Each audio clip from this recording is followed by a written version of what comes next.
हरे कृष्णा। कार्तिक मास महात्म्य कथा अध्याय 3। सत्यभामा ने कहा, हे प्रभु, आप तो सभी काल में व्यापक हैं और सभी काल आपके आगे एक समान हैं। फिर यह कार्तिक मास ही सभी मासों में श्रेष्ठ क्यों है? आप सब तिथियों में एकादशी और सभी मासों में कार्तिक मास को ही अपना प्रिय क्यों कहते हैं? इसका कारण बताइए।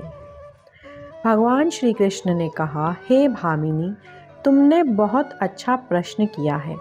मैं तुम्हें इसका उत्तर देता हूँ, ध्यानपूर्वक सुनो।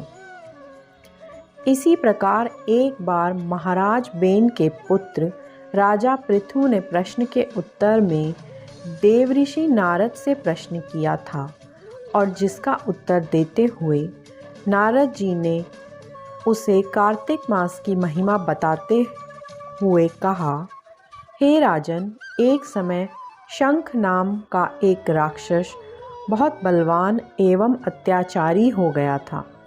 उसके अत्याचारों से तीनों लोकों में त्राही त्राही मच गई। उस शंखासुर ने स्वर्ग में निवास करने वाले देवताओं पर विजय प्राप्त कर इंद्र आदि देवताओं एवं लोकपालों के अधिकारों को छीन लिया। उससे भयभीत होकर समस्त देवता अपने परिवार के सदस्यों के साथ सुमेरु पर्वत की गुफाओं में बहुत दिनों तक छिपे रहे। तत्पश्चात वे निश्चिंत होकर सुमेरु पर्वत की गुफाओं में ही रहने लगे। उधर जब शंखासुर को इस बात का पता चला कि देवता आनंद पूर्वक सुमेरु पर्वत की गुफाओं में निवास कर रहे हैं, तो उसने सोचा कि ऐसी कोई दिव्य शक्ति अवश्य है जिसके प्रभाव से अधिकारहीन यह देवता अभी भी बलवान है। सोचते सोचते वह इस निर्णय पर पहुंचा कि वेद मंत्रों के बल के कारण ही देवता बलवान हो रहे हैं। यदि इनसे वेद छीन लिए जाएं, तो वे बलहीन हो जाएंगे। ऐसा विचार कर शंखासुर ब्रह्मा जी के सत्यलोक से शीघ्र ही वेदों को हर लाया। उसके द्वारा ले जाए जाते हुए भय से उसके चंगुल से निकल भागे और जल में समा गए।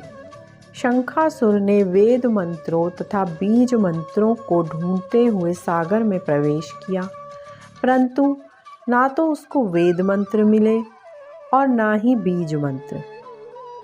जब शंखासुर सागर से निराश होकर वापस लौटा, तो उस समय ब्रह्मा जी पूजा की सामग्री लेकर सभी देवताओं के साथ भगवान विष्णु की शरण में पहुँचे और भगवान को गहरी निद्रा से जगाने के लिए गाने बजाने लगे और धूप गंध आदि से बारंबार उनका पूजन करने लगे।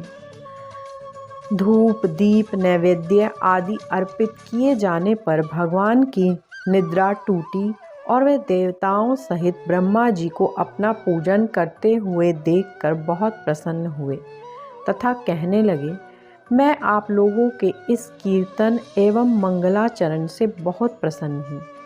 आप अपना अभिष्ट वरदान मांगिए, मैं अवश्य प्रदान करूँगा। जो मनुष्य अश्विन शुक्ल की एकादशी से देवोत्थान एकादशी तक ब्रह्म मुहूर्त में उठकर मेरी पूजा करेंगे, उन्हें तुम्हारी ही भांति मेरे प्रसन्न होने के कारण सुख की प्राप्ति होगी। आप लोग जो पद्य, आचमन और जल आदि सामग्री मेरे लिए लाए हैं, वे अनंत गुणों वाली होकर आपका कल्याण करेंगी। शंखासुर द्वारा हरे गए संपूर्ण वेद जल में स्थित हैं।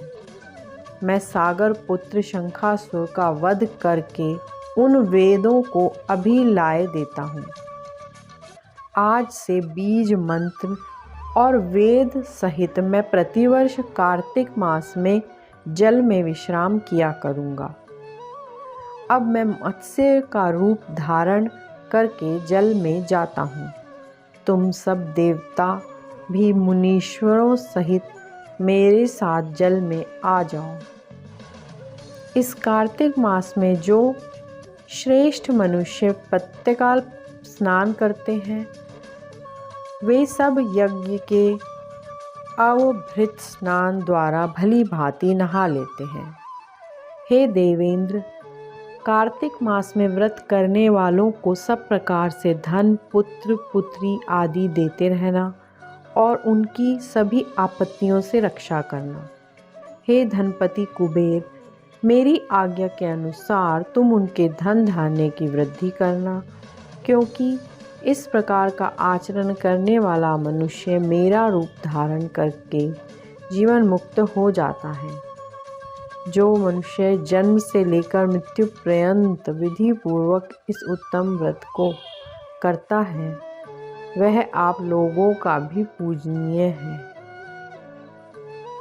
कार्तिक शुक्ल पक्ष की एकादशी तिथि को तुम लोगों ने मुझे जगाया है, इसलिए यह तिथि मेरे लिए अत्यंत प्रीतिदायिनी और माननीय है।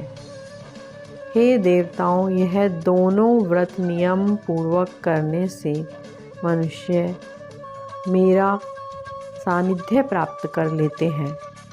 इन व्रतों को करने से जो फल मिलता है वह अन्य किसी व्रत से नहीं मिलता।